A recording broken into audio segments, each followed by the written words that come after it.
ભાઈ સામે ઓલો કપડાની દુકાન વાળો રહ્યો ને એની પાસે હું કીધું ને 10,000 રૂપિયા માંગુ દેતો જ નથી મને. તો ભાઈ સીધી આંગળીએ ઘી નો નીકળે ને તો ઘી ની બેણી ગરમ કરવી પડે. હાલ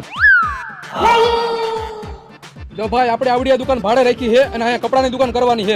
આપણે દુબઈ થી કપડા મંગાવ્યા છે અને એ કપડા આપણે અહીંયા સસ્તા ભાવમાં વેચવાના છે. અને રાજકોટમાં કોઈ કપડાની દુકાન ન કરી હોય ને એવી આપણે દુકાન કરવાની છે અહીંયા. ભાઈ કપડાની દુકાન તો મારી અહીંયા બાજુમાં જ છે. હા તો ભાઈ તમે દુકાન થોડીક આઘી કરો ને મારે અહીંયા ધંધામાં વાંધો આવશે. જો ભાઈ કપડાની દુકાન તો અહીંયા જ થાય. તારા ધંધો કરવો હોય ને તો તું બીજે ભાડે દુકાન કરી નાખ જા. ભાઈ હું કામ ને બીજે ભાડે દુકાન કરું? મારે અહીંયા ઘરની દુકાન છે. એમાં એવું છે કે મેં દુબઈ થી માલ મંગાવી લીધો હોય તો બધો ખર્ચો મને માથે પડે ને. તો ભાઈ તમે જે દુબઈ થી માલ મગાવ્યો ને એ તમે પાછો જવા દો, હું તમને ટ્રાન્સપોર્ટ નો ખર્ચો આપી દઉં. તો લાવ 50,000. અરે ભાઈ એટલા બધા થોડા હોય, હું તમને 20,000 આપી દઉં. લાવ.